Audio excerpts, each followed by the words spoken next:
ओम श्री गणेशाय नमः। नारद जी ने पूछा, पूज्य पिताजी, उत्तम व्रत का पालन करने वाले दक्ष ने तपस्या करके देवी से कौन सा वर प्राप्त किया तथा वे देवी किस प्रकार दक्ष की कन्या हुई? ब्रह्मा जी ने कहा, नारद, तुम धन्य हो। इन सभी मुनियों के साथ भक्ति पूर्वक इस प्रसंग को सुनो। मेरी आज्ञा पाकर उत्तम बुद्धि वाले महाप्रजापति दक्ष ने अक्षीर सागर के उत्तर तट पर स्थित हो देवी जगदम्बिका को पुत्री के रूप में प्राप्त करने की इच्छा तथा उनके प्रत्यक्ष दर्शन की कामना के लिए उन्हें हृदय मंदिर में विराजमान करके तपस्या आरंभ की। दक्ष ने मन को वश में रखकर कठोर व्रत का पालन करते हुए शोध संतोष आदि नियमों से युक्त हो 3000 वर्षों तक तप किया। वे कभी जल पीकर रहे थे, कभी हवा पीते और कभी सर्वथा उपवास करते थे। भोजन के नाम पर कभी सूखे पत्ते चबा लेते थे।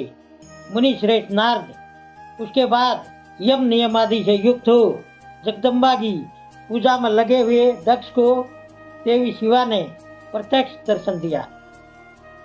जगतमयी जगदम्बा का प्रत्यक्ष दर्शन पाकर प्रजापति दक्ष ने अपने आप को कृतकृत्य माना। वे कालिका देवी सिंह पर सवार थी। उनकी अंग कांति श्याम थी, मुख बड़ा ही मनोहर था। वे 4 भुजाओं से युक्त थी और हाथों में वरद, अभय, नील कमल और खड्ग धारण किए हुए थी। उनकी मूर्ति बड़ी मनोहारिणी थी। आंखें कुछ कुछ लाल थी। खुले हुए केश बड़े सुंदर दिखाई देते थे।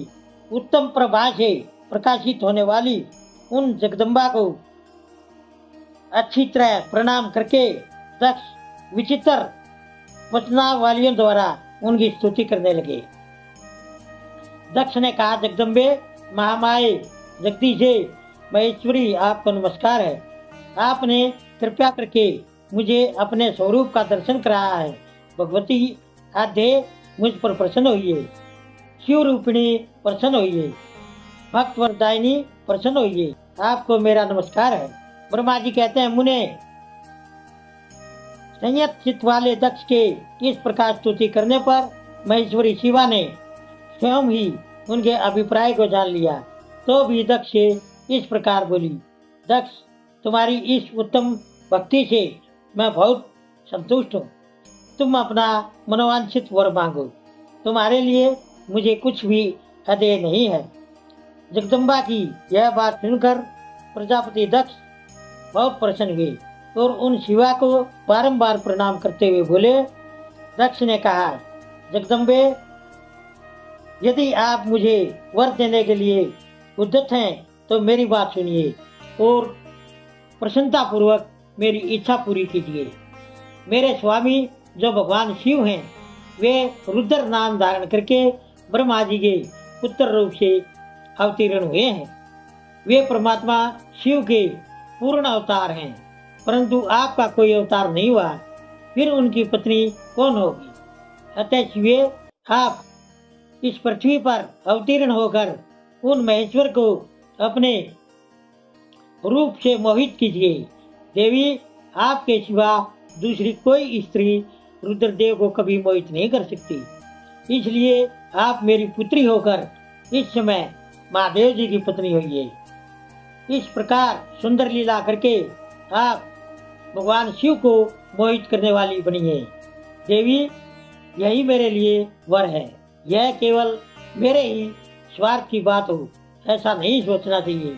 इसमें मेरे ही साथ संपूर्ण जगत का भी भला है।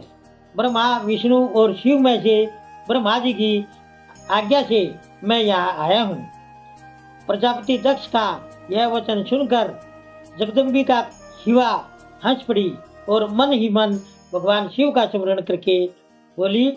देवी ने कहा, प्रजापति दक्ष, मेरी उत्तम बात सुनो। मैं सत्य कहती हूँ, तुम्हारी भक्ति से अत्यंत प्रसन्न हो तुम्हें संपूर्ण मनोवांछित वस्तु देने के लिए उद्यत हूँ। दक्ष, यद्यपि मैं महेश्वरी हूँ, तथापि तुम्हारी भक्ति के वश में होकर तुम्हारी पत्नी के गर्भ से तुम्हारी पुत्री के रूप में अवतीर्ण होंगी, इसमें संशय नहीं है। मैं अत्यंत दुस्सह तपस्या करके ऐसा प्रयास करूंगी जिससे महादेव जी का वर पाकर उनकी पत्नी बन जाऊं। इसके सिवा और किसी उपाय से कार्य सिद्ध नहीं हो सकता, क्योंकि वे भगवान सदाशिव सर्वथा निर्विकार हैं, ब्रह्मा और विष्णु के भी सेव्य हैं तथा नित्य परिपूर्ण रूप ही हैं। मैं सदा उनकी दासी और प्रिया हूँ। प्रत्येक जन्म में वे अनेक रूपधारी शंभु ही मेरे स्वामी होते हैं। भगवान सदाशिव अपने दिए हुए वर के प्रभाव से ब्रह्मा जी की भ्रकुटी से रुद्र रूप में अवतीर्ण हुए हैं। मैं भी उनके वर से उनकी आज्ञा के अनुसार यहाँ अवतार लूंगी। अब तुम अपने घर को जाओ। इस कार्य में जो मेरी सहायिका होगी उसे मैंने जान लिया है। अब शीघ्र ही मैं तुम्हारी पुत्री होकर महादेव जी की पत्नी बनूंगी। दक्ष से यह उत्तम वचन कहकर मन ही मन शिव की आज्ञा प्राप्त करके देवी शिवा ने शिव के चरणों का चिंतन करते हुए फिर कहा, प्रजापते, परंतु मेरा एक प्रण है, उसे तुम्हें सदा मन में रखना चाहिए। मैं उस प्रण को सुना देती हूँ, तुम उसे सत्य समझो, मिथ्या मत मानो। यदि कभी मेरे प्रति तुम्हारा आदर घट जाएगा तब उसी समय मैं अपने शरीर को त्याग दूंगी, अपने स्वरूप में लीन हो जाऊंगी अथवा दूसरा शरीर धारण कर लूंगी। मेरा यह कथन सत्य है। प्रजापति, प्रत्येक कल्प के लिए तुम्हें यह वर दे दिया गया। मैं तुम्हारी पुत्री होकर भगवान शिव की पत्नी होंगी। प्रजापति दक्ष इस ऐसा कहकर महेश्वरी शिवा उनके देखते देखते वहीं अंतर्धान होगी। दुर्गा जी के अंतर्धान होने पर दक्ष भी अपने आश्रम को लौट गए और यह सोचकर प्रसन्न रहने लगे कि देवी शिवा मेरी पुत्री होने वाली है। ओम नमः शिवाय।